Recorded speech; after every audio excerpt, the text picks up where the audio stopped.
오늘도 우리 가운데 역사하시는 하나님이 저와 여러분들의 기도에 귀를 기울이시는 것을 확신합니다. 믿음의 소망 가지고 다시 한번 주님을 바라며 주님 앞에 모두 내려놓는 우리 모두가 될 수 있기를 바랍니다. 기도하겠습니다. 참 좋으신 하나님 감사합니다. 하나님의 은혜가 놀랍습니다. 오늘도 우리를 부르신 곳에서 하나님의 그 은혜를 베푸시니 믿음의 소망 가지고 주님께 구하게 하시고 그 구함이 하나님의 응답이 되며 능력이 되어서 우리 삶에 드러나게 하여 주시옵소서. 예수님 이름으로 기도드립니다. 아멘. 찬송가 141장 부르겠습니다. 141장입니다.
요한복음 12장 12절서부터 19절 말씀입니다.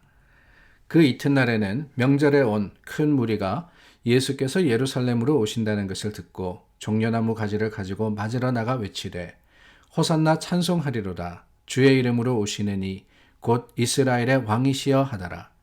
예수는 한 어린 나귀를 보고 타시니 이는 기록된 바 시온 따라 두려워하지 말라 보라 너의 왕이 나귀 새끼를 타고 오신다 함과 같더라.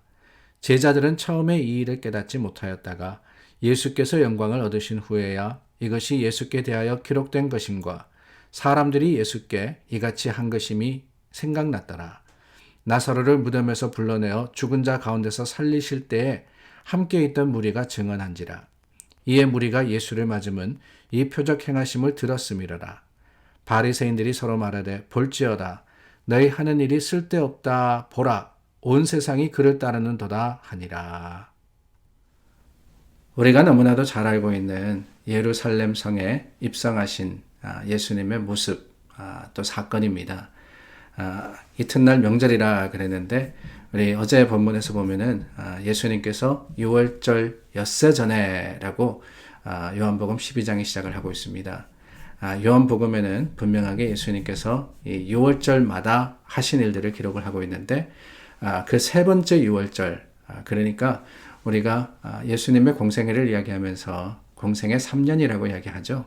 3년 동안 사역하셨다 그러는데 그 근거가 어디 있느냐? 다름이 아니라 요한복음에 보면은 예수님이 6월절을 3번 지나셨다 그러니까 3번 동안 이 6월절 첫 번째 6월절에는 이렇게, 두 번째 6월절에는 이렇게, 세 번째 6월절에는 이렇게 하셨다라고 기록을 하고 있는데 그 마지막 6월절이 바로 예수님이 잡히시고 죽으셨던 그 6월절입니다. 오늘 본문 12장에서부터는 바로 그 마지막 예수님의 일주일의 사건을 기록을 하고 있는 거예요. 그 중에 첫날은 예수님이 예루살렘 성에 입성하는 오늘날로 얘기하면은 우리가 종려주일이라 그러죠. 부활주일 바로 전주일 종려주일의 사건을 기록을 하고 있습니다. 다른 복음서와는 다르게 배경적인 이야기를 요한은 하지 않아요. 간단하게 예수님이 예루살렘 성에 입성하시고 또한 거기에 있던 많은 무리가 예수님을 환영했고 예수님이 어린 나귀를 타고 입성하셨다라고 하는 이것만 기록하고 있습니다. 우리가 잘 알듯이 다른 복음서에서는 이 나귀가 어디서 온 것이며 또한 그것이 어떻게 예수님께 데리고 와졌는지 이런 배경적인 것을 다 알고 있지 않습니까? 또한 예수님이 입성하시면서 하신 또한 사람들의 그 반응과 예수님의 행동을 자세하게 기록하고 있지만 요한복음은 그렇지 않아요. 어찌되었든 우리가 이 말씀을 보면서 오늘 간단한 말씀이지만은 이 말씀을 보면서 한 가지 생각할 것이 있습니다.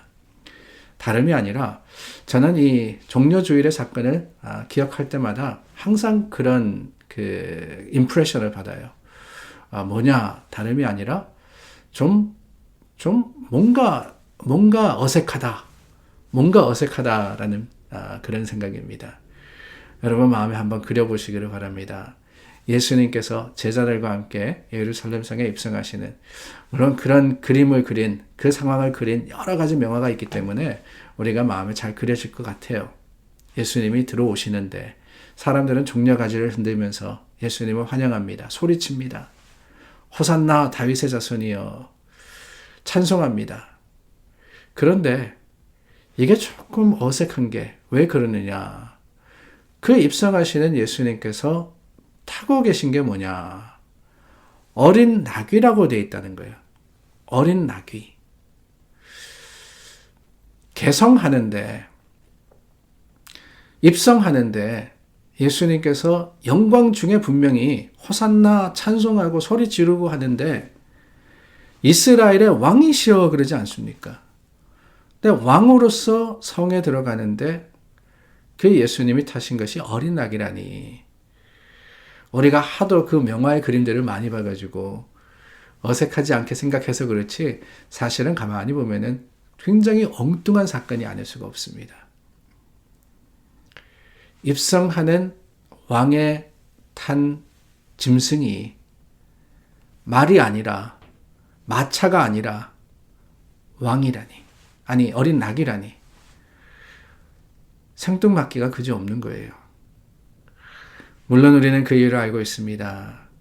제자들이 깨닫지 못했지만은 나중에 이것이 바로 예수님께 대하여 기록된 예언의 말씀을 이루는 것임을 알게 되죠.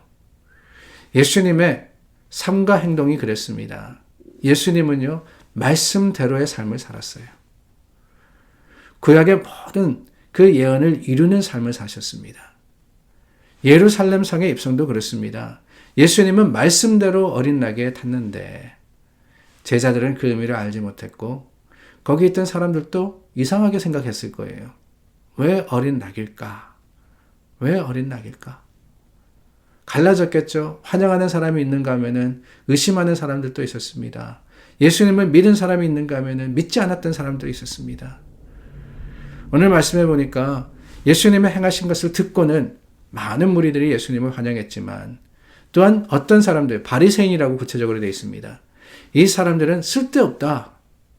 세상이 저를 따른다. 그러면서 경멸하기까지 했습니다. 왜 그렇습니까? 알지 못해서 그런 거예요. 알지 못해서. 제자들만이 아니라 거기에 모였던 사람들도 예수님이 어린 나귀를 타신 진정한 이유를 알았더라면은 그들의 환영은 조금 다르지 않았을까요? 그들은 호산나라고 외쳤던 군중에서 예수를 십자가에 죽여라 라고 외치는 군중으로 변하지 않지 않았을까요? 우리는 예수님을 알아야 됩니다. 바르게 알아야 됩니다. 예수님이 누구신지 그 말씀에 약속하신 모든 것들이 이루어질 뿐만 아니라 이루어질 것임을 우리는 항상 기억하고 오늘 우리의 하루의 삶을 살아갈 때 그때 비로소 깨달을 수 있습니다. 주님이 메시아시요 또한 구주시라는 것을 말입니다. 그때 우리는 깨달아 아는 거예요. 예수님의 이루어지지 않은 마지막 한 가지의 약속, 다시 오신다고 하신 그 약속이 이제 곧 이루어질 것을 말입니다. 이 모든 것들은 말씀대로였습니다. 그 말씀대로 이루어진 예수님의 예루살렘 입성이 오늘 우리에게는 또한 믿음의 고백이 되기를 원하며 더불어서 이제 급격하게 사람들의 마음과 또한 태도가 변하게 됩니다. 예수님을 알지 못해서 그래요. 예수님을 알지 못했기 때문에. 우리는 오히려 주님을 알고 알기를 힘쓰고 더 예수님을 우리 마음과 삶의 모습 가운데 고백함으로써 변함없는 신앙의 모습으로서 주님께 영광 돌리는 믿음의 사람들이 될 수 있기를 바랍니다. 기도하겠습니다.